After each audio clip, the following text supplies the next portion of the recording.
Hey, thanks for coming back. I look forward to talking to you a few minutes today about a special subject, and that is a different book than mine. And I love to promote this book because I think everybody should read this to understand how the universe works. And when we don't, we just sort of wander around and we make it up, and we hear all kinds of different theories. You know, whether it's going to church and we take it on faith, and then we wrap ourselves around that, or we come up with psychic readings and we decide to go with that. But there is an order here, and that's what I wanted to talk to you today, because I love to work with numbers and numerology. And this is a book that I studied a long ago. It's called The Beginner's Guide to Constructing the Universe. The Beginner's Guide to Constructing the Universe. And it is by Michael Schneider. Michael Schneider. So if you get that on camera. And it says the universe may be a mystery, but it is no secret.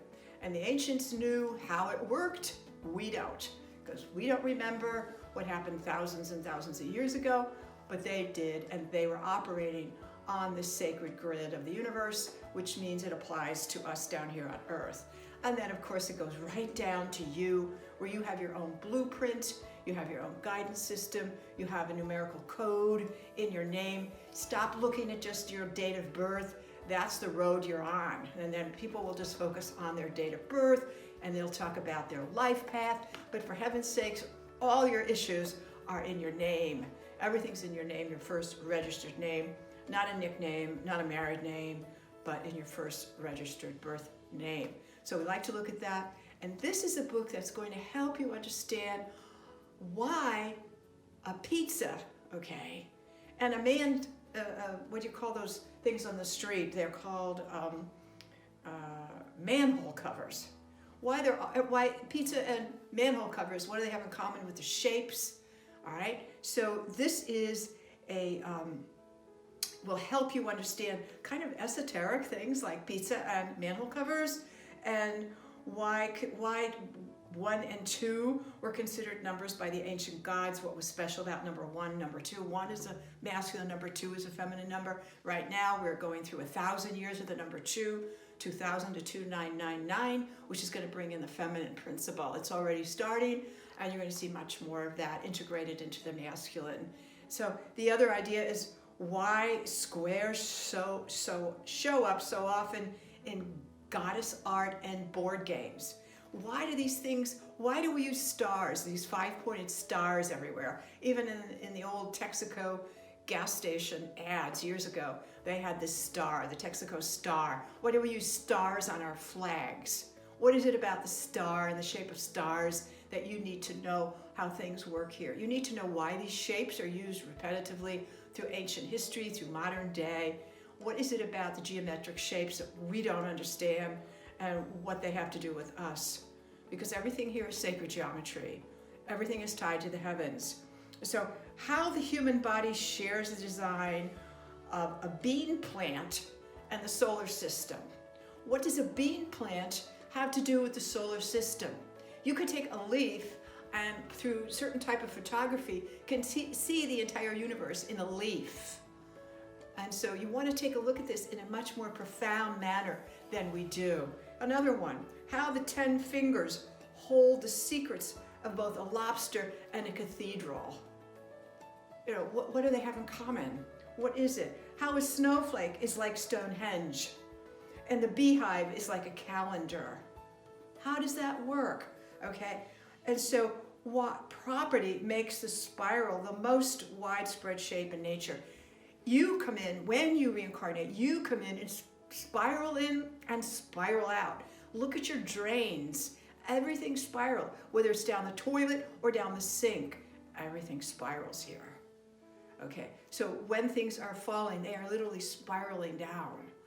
And so we want to understand when it spirals in and when it spirals up and out. What changes the shapes? So we want to know why we have these shapes in nature, from embryos and hair curls to hurricanes and galaxies. They're all spiraling. So what is it, the shape of the spiral? How can we understand this place better? So this book is just a real it's a joy to read, and it's going to give you a lot of examples, and you're going to have a lot of aha moments when you see some of these sketches in here of the compatibility of items that we don't even take a look at. Why do apples have 5 seeds and the star right in the middle of the apple? Look at fruits and see the seed pod, and they all have the same shape. So the apple or the orange or whatever, take a look at it. And again, the shape of the spiral. So I just wanted to bring this to your attention because we kind of overlook and we just take pop knowledge, or we pay pop numerology. Well, basically where it's coming from is sacred geometry. And we never really look at sacred geometry. And we really don't question why shapes are the way we are, shapes are the way we use, anything about them, we just take them for granted. We don't understand why the galaxies spiral. We don't understand anything about it. And as I say, and I've said earlier, we're coming out of ignorance. And so we want to be becoming wiser and just be willing to open your mind to what if. What if, what if, what if? And Schneider writes some interesting pieces in here. And again, they're just full of circles, they're full of squares, they're full of triangles, and explaining to you why and what, when we breathe into the cosmos, what's going on. You're born in here, the breath of life is given to you, and you inhale, okay? And then you exhale out, you're thrown out of here. So it's an inhale and an exhale out. What creates that? So in understanding yourself, why you even landed here, and how long you stay here, and why did you design the blueprint you designed, how your finger, the joints, them perfectly match the joints of, say, this part of the finger, that part of the finger, that part. The ratio is always the same. How did this all come about?